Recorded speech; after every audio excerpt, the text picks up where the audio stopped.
Good to see you. Thanks for coming to this session. So thanks also to Michael Coots for the organizing and Tanya. So it's been a pretty slick op from our side. Easy to get our head around the presentation structure and the reflection piece. So it's a two-way street, so there'll be reflection opportunities for you. The bigger piece is around not the talking head at the front, but around what kind of thinking this triggers for you. So we analyze a stack of data. We've got new stuff from Rio. So we're going to present this to you, snapshots of things, and see what this generates for you in your thinking. So I'll check in at the end because of the two-way street and see what you've gotten from this personally in terms of your own thinking and your own context.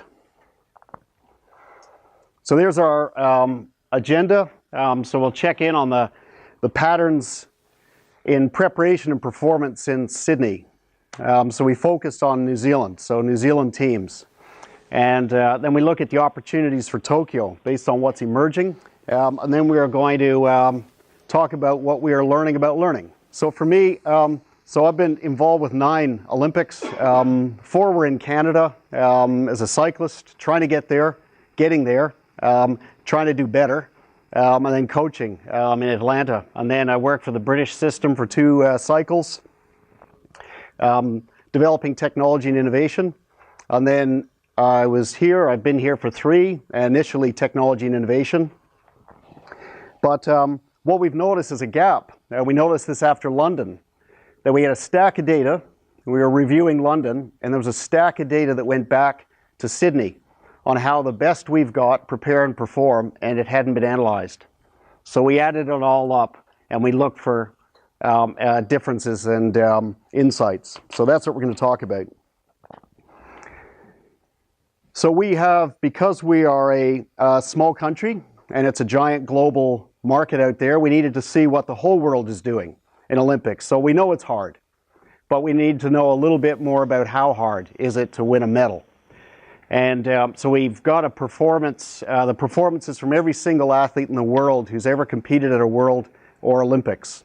And we can add them up because we've got the name and the person. We can add up how they track over time, and then how an Olympic performance, how they arrive at an Olympic performance. So that's across 4 cycles and 200 countries. More countries than there are countries because of the Olympics having the NSO bit. And it's getting harder. So in Rob's era, 2000, top 8 took the majority of the medals. And now in Lisa's era, it's top 5 in the world take the majority of the medals. That means if you're not going into the Olympics in top 5, you're already at a disadvantage.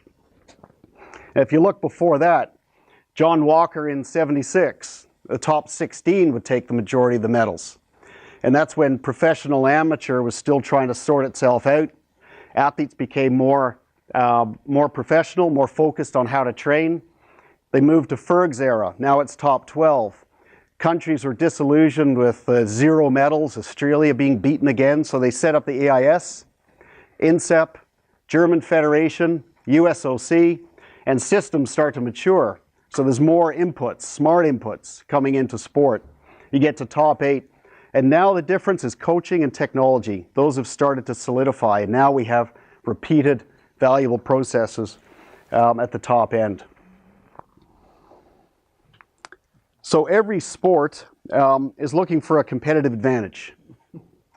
And in the technology game, and you heard a fantastic session there from Kylie. And the answer in some areas, you may notice this in your own context. And first off, actually, just to see the diversity in the room, raise your hand if you're a coach. Whoa, all right. And if you're not a coach, providers, analysts, academics, yep. And coaching at high performance end, coaching athletes at the future high performance end, yep. Club and school, that's me, primary school. Yep, okay, all right. Bigger challenge as you get down. Found from Olympic coaching down, I find little kids way harder but better learners.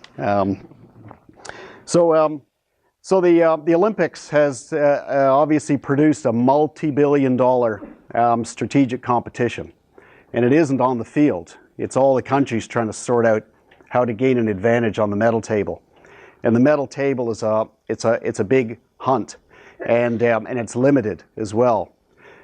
And the answer always appears it's out there. It's somebody else, somewhere else, somehow has the answer, and we need to do that.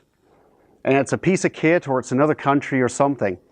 And so we've turned it to the world-class Kiwi ingenuity of who these people are who win medals. And so if we know more about how we do what we do, can that be a competitive advantage for us? So that is what we do. We add up Olympic teams. And so in Knowledge for Rio, that's the title of the group, and now it's Knowledge for Tokyo. And I work with Andy Pohl and Dave O'Donovan, and we analyze a stack of data. And so we do the team reviews for Olympics, Commonwealth Games, Winter Olympics, World Championships. And what that means is we've got 650 athletes in the system with ideas that they have said around how they prepare and perform. Over 150 coaches and over 200 sport support staff.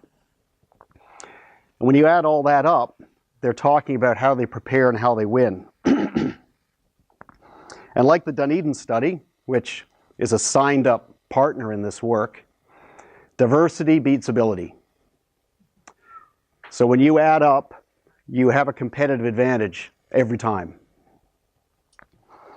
And as Arie de Geus, that's a fantastic book if you ever want to read something called The Living Company and The Living System, that's what we have. And coaches know that. It's a living system.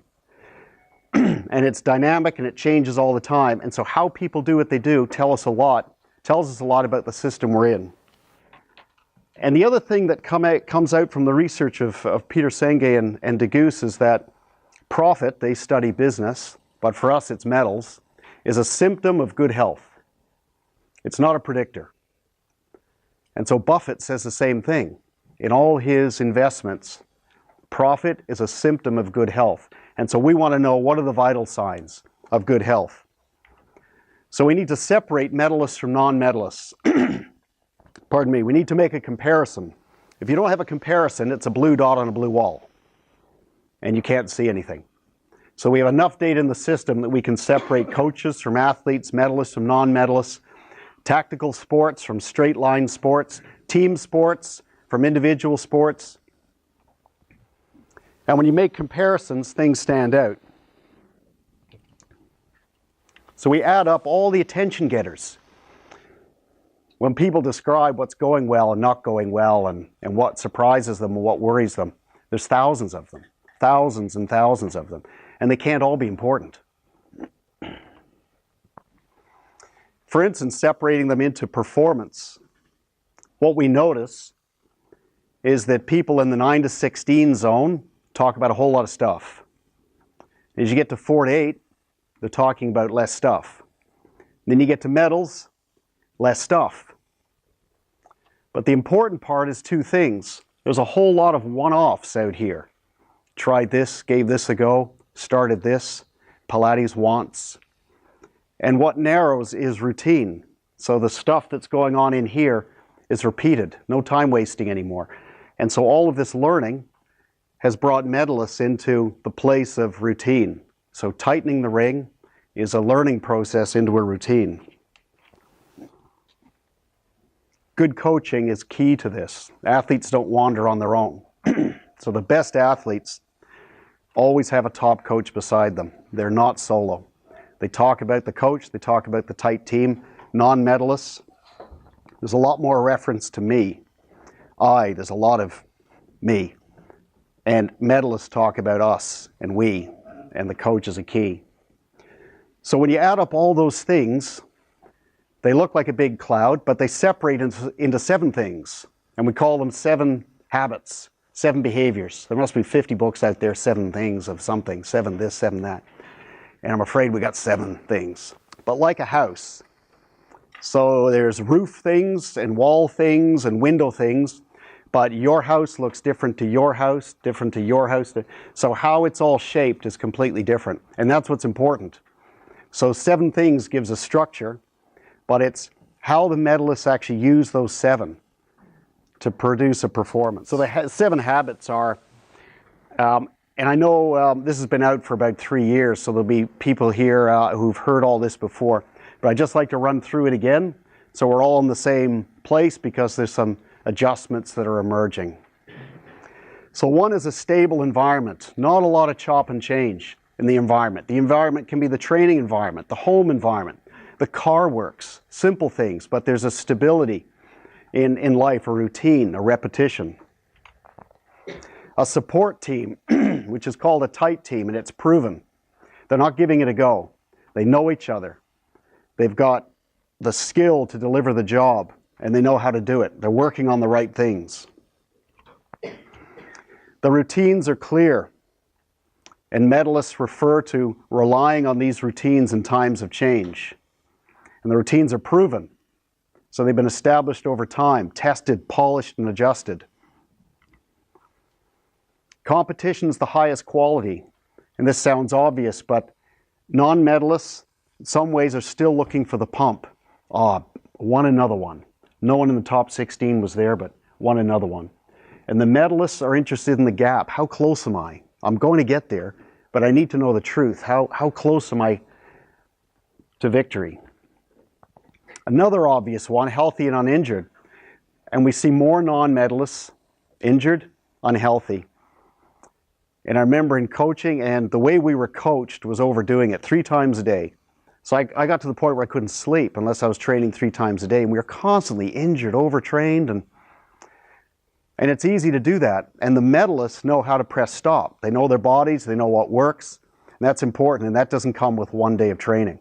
There's a whole lot of learning and breakage and pulling back, breakage, pulling back, and then no breakage, no breakage, no breakage. Event details are understood. They know where they're going. They're not arriving and then having a look around. There's multiple repeats. And the number 1 thing is this learning and reflecting and polishing and tightening, never satisfied. This could be a little bit better. This could be a little bit better. We're going to get this one, get this one. And so what's emerging, and if I just go back to this, because I don't want people to think, oh, there is a list. We've got sports measuring exactly this. Coaches measure it, athletes measure it, and then we give them the difference and they talk together about it. That's the point. So we don't have a checklist, and lists are never the truth.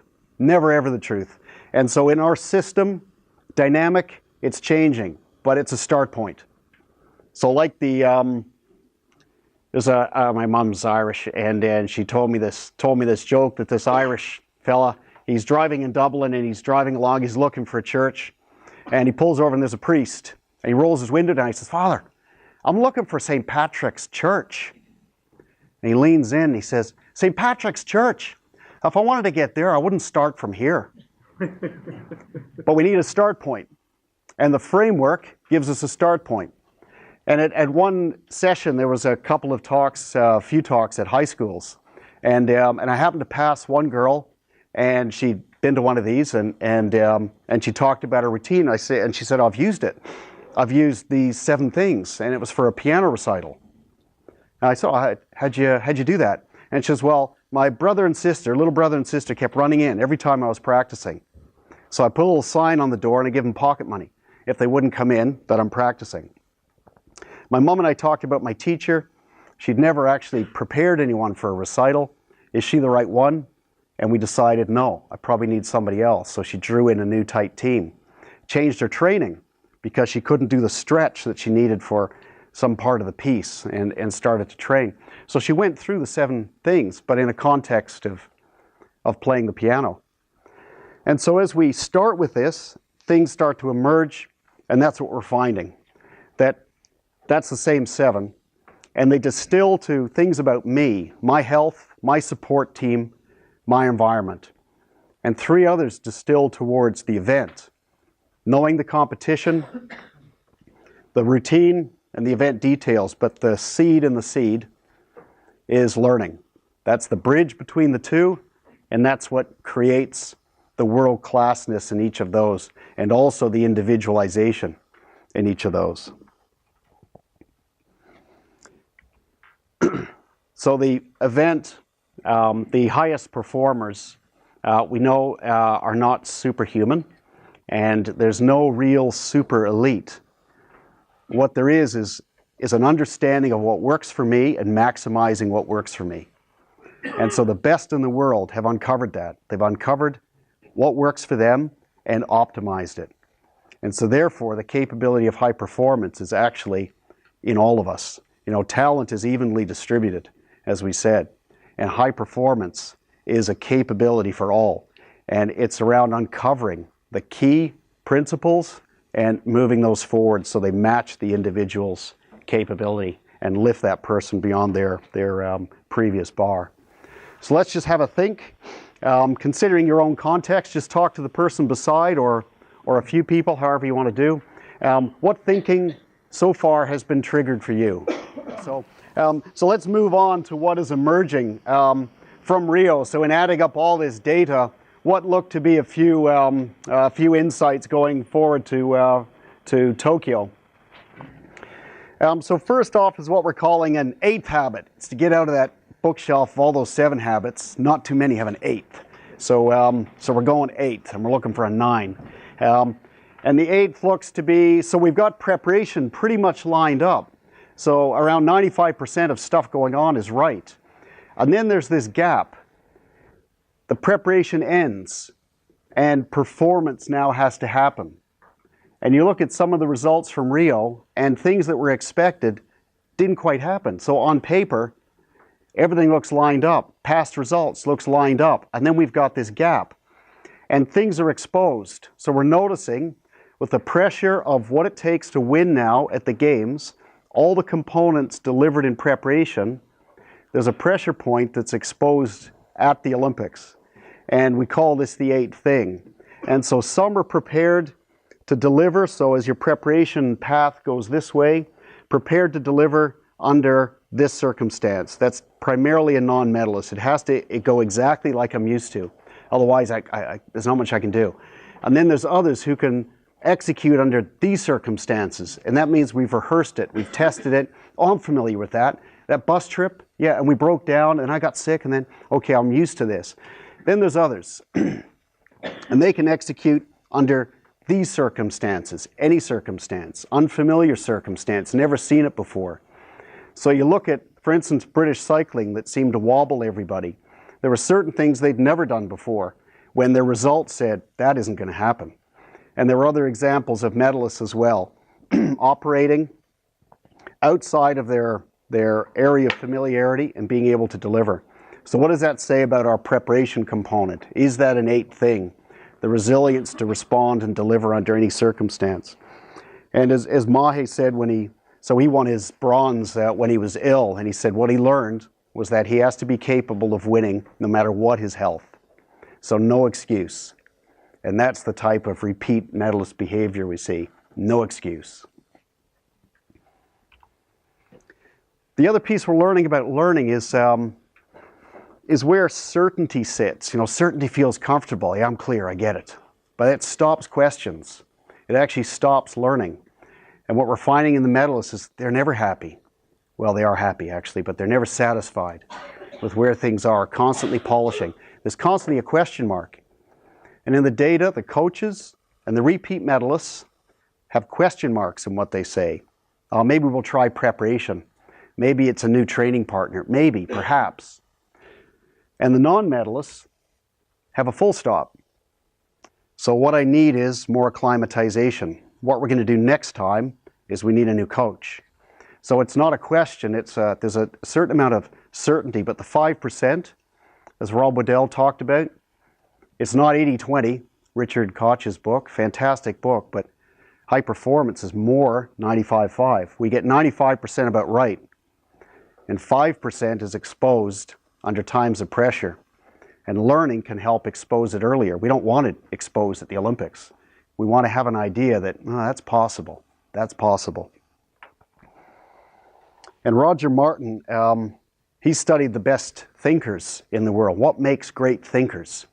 And they're the ones that sit in between knowing and not knowing longer. So they don't head towards, don't know, move on, get it, this is what I'm going to do. They sit here and they sit still in this place. That is a sign of great thinkers from his work. And that's what we're finding in repeat medalists. They sit there knowing, I just need to be here a bit longer, I'm going to figure this out. And 5% is the battleground in high performance. That's where the differences are made, not the 95. It's proving to be in the 5%. And what kind of people sit there? And as we add up all the data, Carol Dweck's work continues to be reinforced. And I know there's a lot of other psychological approaches and everything else, and that's not what we're looking at. We're just looking at the frame of mind, the mindset of the people that sit in the middle. And they lean more towards growth. Repeat medalists are more towards growth with things like that, if you can read that. So in different quotes, in different ways, this is the type of person that is evident in our text as a repeat medalist. And these ones over here are not there. And learning, that key of learning, they're ready for it. They're looking, I'm not a failure. Failure's, it's another opportunity. And in coaching, what is emerging? The coach-led philosophy has definitely made a mark. And so that started 4 years ago. And so what we're seeing, an important piece when you start a framework or a message is that it starts to appear. And it's very clear the coach-led is appearing. And the advantage of that is now people pay attention to what led means. What does leadership mean in coaching? And so there's a number of opportunities that they're highlighting, just aren't there yet. They aren't at the quality they're saying that is needed. And so in the lead, there's 4 areas. And one is the workload of coaches. The current workload for some is not sustainable. They can't pay attention to what they need to pay attention to. So keeping first things first, they can't, because there's enormous minutia around what they do. And so do we have that balance right for a coach to be a leader? Health and wellness, so many coaches fell over, and support staff. So we're sending peaked athletes and burned out support staff and coaches. And this has been growing and growing since the Commonwealth Games. It was the first time it was a dominant piece after Glasgow. And now it's growing. And so we figured it out for athletes. It doesn't look like we figured it out for coaches and support staff. Oops. The other piece is resilience under times of extreme consequence. And so that's the coach's mana, their way of operating when it really counts. So just like the athlete preparing and delivering like this, the coach, there's more and more overlap between the coach and the repeat medalist. Being able to deliver no matter what, the right persona, the right decision, the right word, the right thing at the time of incredible consequence to the athlete. And there were a number of fallover points in Rio and in past data as well. And the final piece is the integration of skilled people around, because there's a number of skilled support that a coach has to monitor and or manage. And they can't know it all, but they have to understand the vocabulary to be able to integrate and draw in the right skill at the right time. So those 4 areas: workload, health and wellness, ability to integrate skilled input, and resilience under times of high consequence have appeared in the data. So I'd just like to take 3 minutes again. So considering your own context and hearing what you've heard, what thoughts have been triggered for you? Okay, so if we look at the learning rings, and we're saying medalists are in here, so it's a routine. So what we're looking to do is accelerate learning, but that isn't everything. That isn't good enough, just getting there fast. It's actually tightening in here. So how do we make this better? Accelerate people who are out here, and also provide learning and deeper thinking inside. So there's 3 ways to do it. And Jackie talked about complex, and so there's cut and paste. So here's what they're doing. Oh, the Americans are doing that? Great, we'll do that. Doesn't work. Our system's not simple.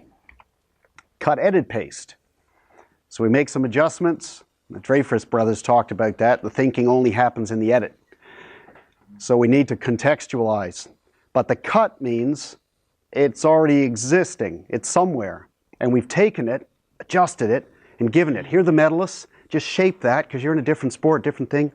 And here you go. And it's not that simple. It's like that. So we have to see what's emerging. Complex systems need us to pay attention to what's emerging. There is no fast answer to a cut. There is no fast answer. And the context is vital. And when we look at the reviews, there is very little said about learning. And what is said is primarily, do it once, do it big, and hurry up. And so it's like that. Reality, I need a debrief. Direct quotes from many people, we need a debrief. We need a debrief. Cut, they're hoping for a cut. And in Bartone's work of reviewing all the military debriefs, and it started in World War II, that's where the whole debriefing phenomena came from. Then medicine took it, and Gawal has some fantastic reviews of the medical debriefing process. The learning is in the middle of what you think is going to happen, we call that a pre-brief, to what actually happens, and the difference in the middle. That's the learning. So there we got something to talk about. Switzerland. It's right in the middle, and it's a fact. We thought it was going to be this, turned out to be that, and here we are.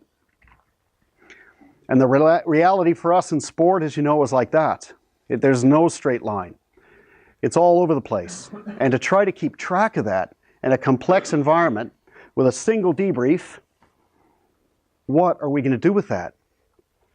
So it's already happened, giant lag in the system, and we're too late. And we've spotted it. Oh, we should have fired him 2 years ago, type thing. Well, no, maybe there needed to be some learning program here, and we would have spotted that earlier. So really, it looks like that. And what happens, and Moldiano's work, he talks about a pendulum and a rhythm. So just like we train, there's a rhythm of learning, just like the stimulus response. It's exactly the same. There's no such thing as a one-off in learning. And the repeat medalists, are increasing the frequency of this metronome. And what a metronome does, it helps point out the differences that make a difference. Otherwise, everything looks unusual, a problem, something that needs to be solved. And what we need is not that. That's for others. We need the difference that's going to make a difference. The other thing it does, the second thing, in a complex environment, it keeps us disciplined, because training needs discipline, and coaching work needs discipline. Learning to do it properly needs discipline. And it disciplines our thinking to focus on problems of manageable complexity. So back here, giant complexity, because we can't see all these little things. Everything happened. Oh, we centralized here, and we decided to add 2 new events, and we've changed from small boat to big boat, and it's all added up, and we can't tell. But here, they all start to step together, and we can say, right, that's a difference. It makes a difference. We need to make an adjustment. So we have the opportunity in high-performance sport, and this is the area that we're working in, to increase the frequency of the pendulum. Asking similar questions so we can spot differences, and increase the frequency and start to compare more accurately across time, Dunedin study, and across sports, Dunedin study. Diversity beats ability. And we're very close. We have a number of sports have stepped into this pre-brief debrief. And the opportunity now that we're pursuing with high-performance directors in the sports, because they've all endorsed the process. They all signed up after London. And so that's how we've gotten to where we've gotten to. And now we're going to move to the next level for Tokyo. So let's take a reflection on your learning, because there's a lot of top examples in the room and your own context, and just take a couple of minutes now. What does learning look like in your world? So we'll round off there. Thanks for your participation. It's a two-way street. So there's the talking head bit at the front, but there's you making context of things. And I said at the front we were going to check in and see, where there was personal value. Just raise your hand if you uncovered some learning of personal value to you in this session. Okay, great. Thanks. That takes the participation in your inquiry to get there. So thanks for that. Thanks for your attention and for coming to this session. So.